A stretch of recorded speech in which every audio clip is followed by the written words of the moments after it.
Custo de vida, emprego e desemprego, cesta básica, tarifas públicas, salário mínimo. Agora, na Brasil Atual, a análise do DIEESE. E nós vamos fazer contato agora com o diretor técnico do DIEESE, Fausto Augusto Júnior. Bom dia, Fausto. Bom dia, Glauco. Bom dia a todos. Fausto, na última sexta-feira o IBGE divulgou os dados do Índice Nacional de Preços ao Consumidor Amplo, IPCA, mostrando que a inflação oficial acelerou em março. A taxa ficou em 0,93%, que é a maior alta para o mês desde 2015.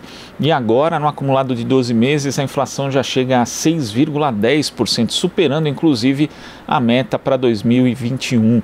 Como é que você vê esses dados, Fausto? Bem, Glauco, a gente está assistindo uma curva de inflação bastante previsível, em especial nesse caso aí de março, por conta do item transporte. O item transporte subiu mais de 3%, né, só nesse mês, e já está totalizando 6,5% no ano. O que significa que a política de preço da Petrobras, em especial as sucessivas altas ali em relação à gasolina, óleo diesel e gás de cozinha, tem influenciado bastante os preços. Isso é bastante importante, porque a gente gosta sempre de lembrar que, neste caso, a inflação é decorrente, de certo modo, dos chamados preços administrados, ou seja, daqueles preços que são definidos, de certo modo, pelo governo, de certo modo, aí, em especial, pela Petrobras, aí, que é a nossa maior empresa no setor de combustível. No começo do ano a gente já teve altas importantes do setor de alimentação que puxaram a inflação para cima, e agora a gente está caminhando para um cenário de inflação acima da meta, acima do centro da meta com certeza, mas nós estamos caminhando já para inclusive ficar acima do próprio limite aí, que é estabelecido pelo Banco Central. O que indica, de certo modo, que o Banco Central nos próximos meses aí deve caminhar para sucessivas altas aí da taxa de juros, o que deve jogar mais, deve esfriar além do mais ainda a economia, tentando buscar segurar essa inflação, que no final das contas não é uma inflação de demanda, mas sim uma inflação de custo. Nós estamos aí com uma equação bastante complicada do ponto de vista dos preços, e aí inevitavelmente o que as famílias vão sentindo é que cada vez mais se compra menos, um salário cada vez menor em relação ao poder de compra, em relação à alta aí dos preços continuam avançando. E a inflação em geral para o poder de compra é sempre ruim, mas ainda mais no contexto atual, inclusive pegando aqui dados divulgados pelo DIEESE na sexta-feira, Fausto, mais de 70% dos acordos fechados em fevereiro tiveram reajuste abaixo da inflação. E os dados preliminares, inclusive, mostram que a situação deve se manter em março. Quer dizer, tem um cenário de inflação alta, né, que a gente pode até considerar quase de estagflação, porque o Brasil não cresce, com alto índice de desemprego, e ainda por cima os acordos não têm conseguido sequer repor a inflação passada. É um cenário, de fato, muito ruim para o trabalhador.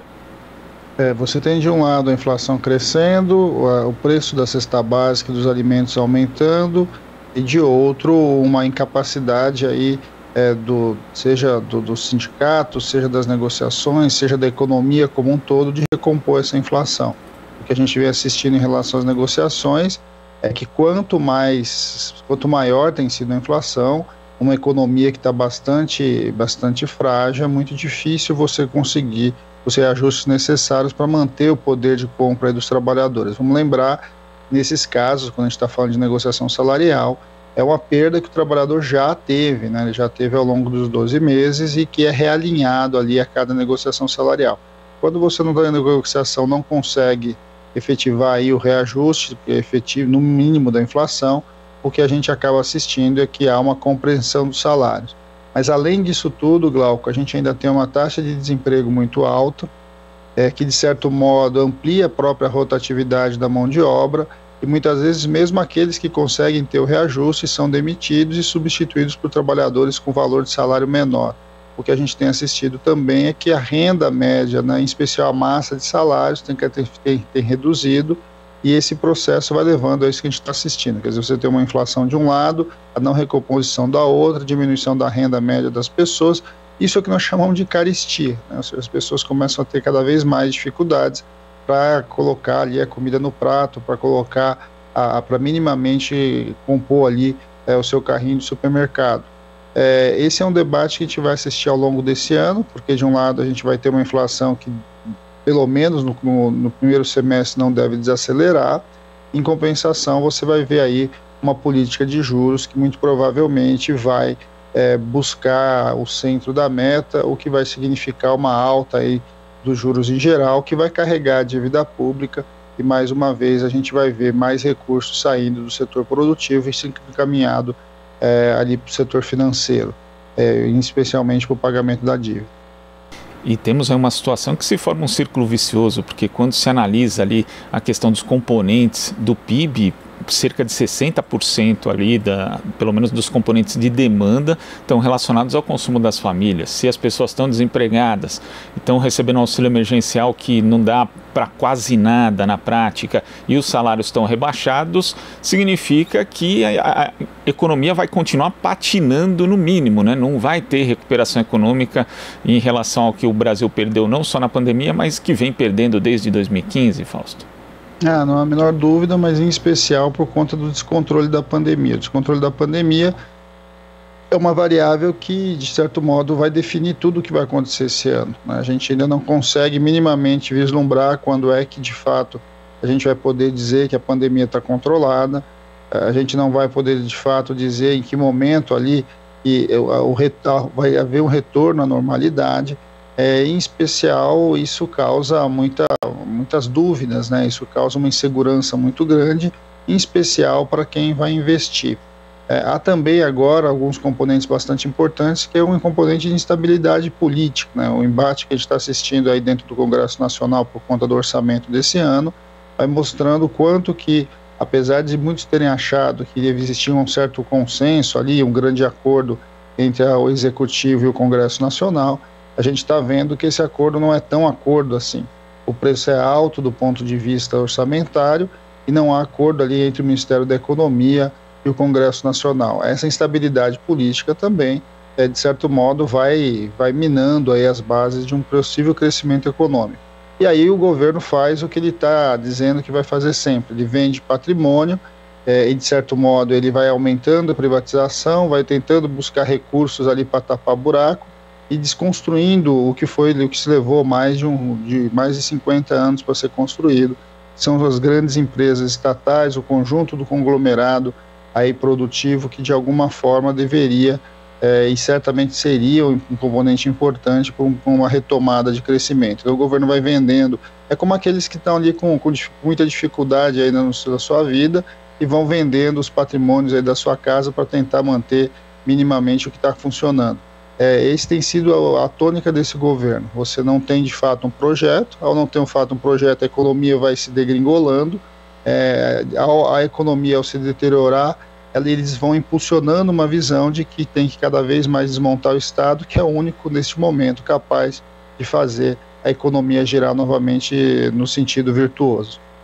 E isso é muito grave, né, Fausto? Porque a gente tem aí, inclusive, além da pressão pela alta na taxa de juros decorrente da inflação, já existe uma narrativa, principalmente na mídia tradicional, querendo relacionar a inflação com a questão de um suposto desajuste fiscal, como se todos os países do mundo não tivessem agora subindo justamente sua dívida, porque precisa gastar nesse contexto de pandemia. Só que aqui, além dessa pressão pela alta da taxa de juros, já começa uma pressão também pela chamada reforma administrativa, que embora também tenha aí como argumentação, como alvo principal o funcionário público, na prática o alvo é o serviço público, e as pessoas terem dificuldade para acessar um serviço público de qualidade a essa altura, com o contexto que a gente tem, a situação vai ficar ainda muito pior, Fausto.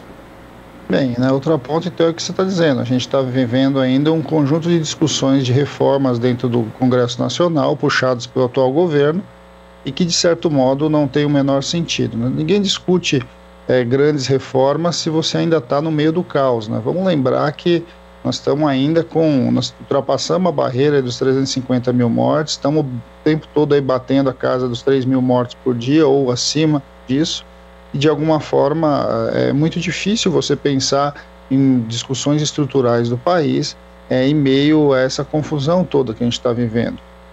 O ideal seria a gente parar, resolver a questão da pandemia e aí fazer os grandes debates da nação. E não há a menor dúvida que o foco agora não é a questão dos servidores públicos, não é a questão em especial dos direitos sociais, porque de fato na pandemia a gente está vendo, se não fosse o SUS, não fosse os trabalhadores da saúde, a gente estaria vivendo algo muito pior. O momento agora deveria ser de que como a gente vai conseguir recursos para que a gente bote a economia para gerar novamente. E não há a menor dúvida que a gente deveria privilegiar uma discussão séria sobre a taxação dos grandes fortunas, sobre minimamente algum tipo de imposto sobre aqueles que ganham muito, em especial a questão do imposto de renda, para que de alguma forma se buscasse recursos novos para que o Estado pudesse colocar a economia para gerar novamente no sentido correto. É preciso minimamente ordenar os investimentos, e para se ordenar os investimentos significa fazer escolhas do ponto de vista de onde investir, de onde colocar recursos e principalmente garantir ali a segurança alimentar e a segurança ali mínima do conjunto das famílias mais pobres, principalmente aqueles com quase 20 milhões de pessoas que hoje passam fome no Brasil. De alguma forma, cabe ao Estado fazer esse movimento e cabe à sociedade pressionar para que a gente possa avançar nisso.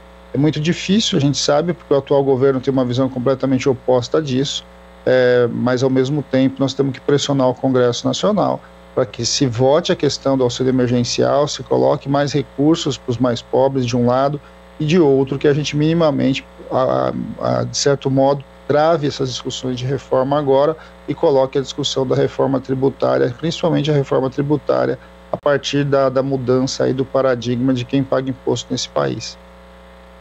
Fausto, muito obrigado pela sua participação aqui no Jornal Brasil Atual. Um bom início de semana e até a próxima. Boa semana a todos, então, Glauco, a gente vai se vendo aí pela semana. Um abraço. É isso aí, abraço. Conversamos aqui com o diretor técnico do DIEESE, Fausto Augusto Júnior. Aqui você ouve as notícias que os outros não dão. Jornal Brasil Atual.